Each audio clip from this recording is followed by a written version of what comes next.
Good afternoon, class. Welcome to part two of our discussion on the Civil Rights Movement. In the previous, we just discussed other events of the Civil Rights Movement. This time, we will discuss the Birmingham Campaign, the Civil Rights Act of 1964, the Voting Rights Act of 1965, the Fair Housing Act of 1968, 1965 Bloody Sunday, and the Chicago Freedom Movement. Our standard is 4MS.8.3. Analyze the civil rights movement to determine the social, political, and economic impact of Mississippi. Our objectives we will learn in this lecture. I will be discussing the civil rights movement. You will learn about events that occurred during the civil rights movement and how they affected society today. You will also learn about the Civil Rights Act of 1964, the Voting Rights Act of 1965, and the Fair Housing Act of 1968, and how they benefited African Americans. The Birmingham Campaign was a significant event in the American Civil Rights Movement. It took place in Birmingham, Alabama in 1965. It was created to bring attention to the integration efforts of African Americans in one of the most segregated cities in the U.S. They just wanted us, as all of them, they wanted us to have equal rights back then like we have now. This was led by Dr. Martin Luther King Jr., and it was a nonviolent demonstration. They used sit-ins, marches, and boycotts to protest racial segregation, unfair hiring practices, and other injustices in Birmingham. It was organized by the Southern Christian Leadership Conference, SCLC. The results of this campaign was it increased support for civil rights legislation and eventually contributed to the passing of the Civil Rights Act. This act outlawed segregation in public schools, banned employment discrimination on the basis of race, color, religion, sex, or national origin. It demonstrated the power of a nonviolent protest and played a crucial role in the struggle for civil rights in the U.S. Like I said, everything they did back then was to promote, to end this discrimination and have equal rights. The Civil Rights Act of 1964 it outlawed discrimination based on race, color, religion, sex, or national origin. It had 11 titles that supported the fair legal treatment of African Americans. It was signed by Lyndon B. Johnson, and he was supported by Herbert Humphreys, Eric Dirksen, Emmanuel Seller, and William McCulloch. These are all key members of Congress who was for civil rights for African Americans. This act played a crucial role in the racial segregation in schools and public places. It improved job opportunities and further voting rights. It was also supported by the NAACP, the Southern Leadership Conference on Civil Rights, and the U.S. Justice Department. It did play a crucial role in the reduction of racial segregation in schools and public places.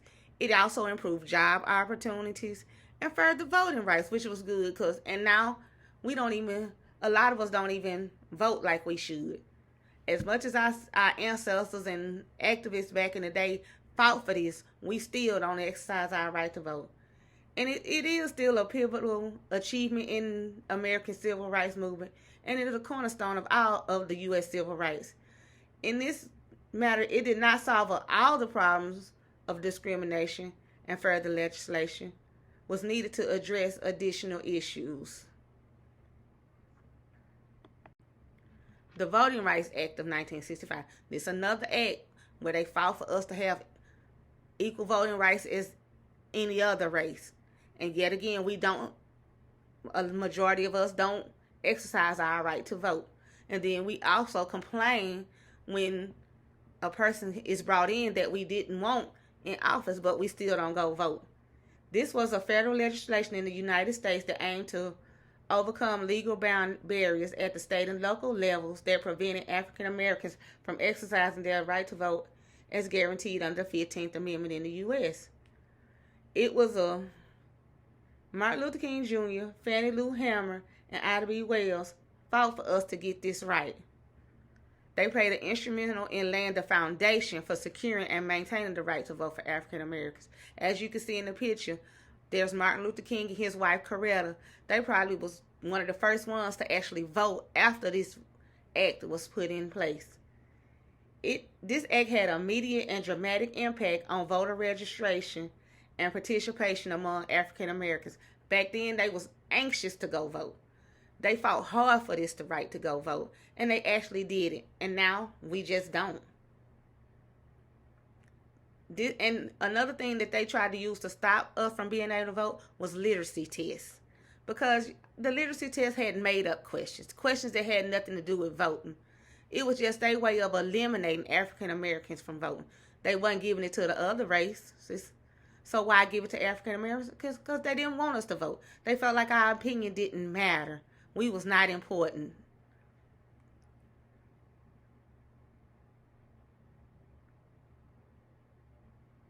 It profoundly impacted the democratic process by ensuring that the right to vote was more uniformly applied across the country, especially for racial minorities.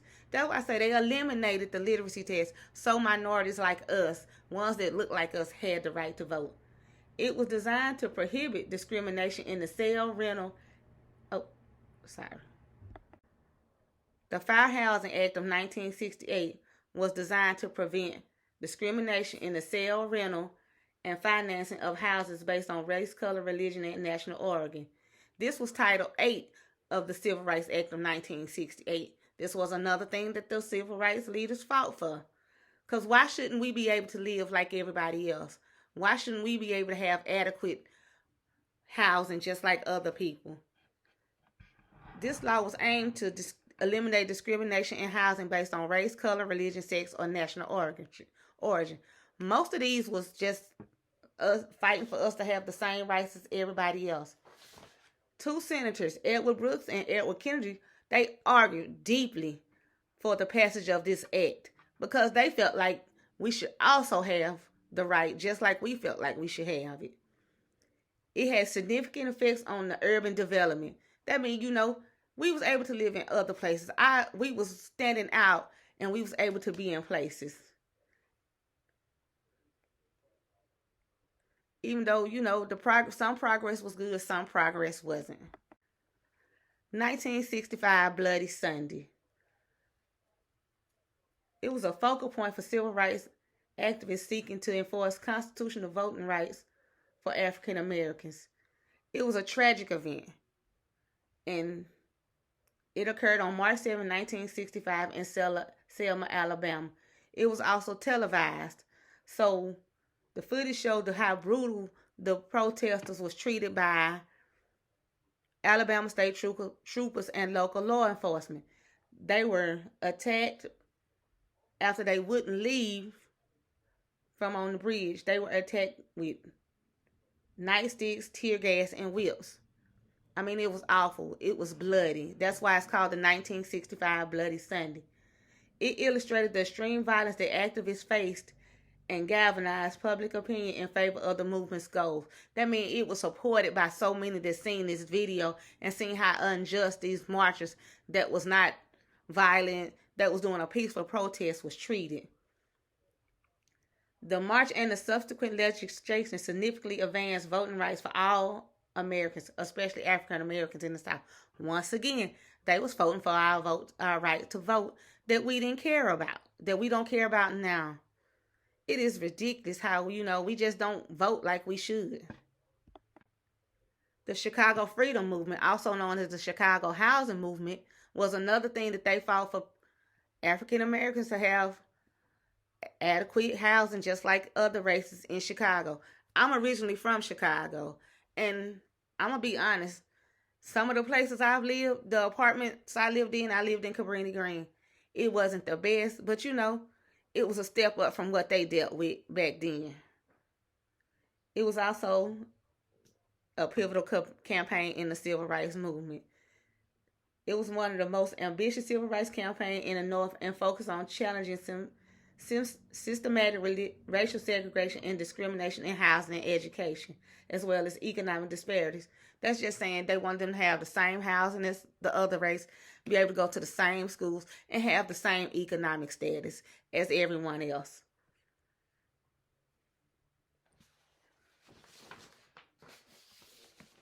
The primary goal was to have fair housing, quality education, transportation, and job opportunities. And they wanted the living conditions for the blacks to be good. And I don't know how they was back then, but I know it wasn't the best, as we have seen in videos, but they wanted it to be better. It included a series of marches, rallies, and demonstrations, along with a massive rally at, I'm sorry, I can't read my writing.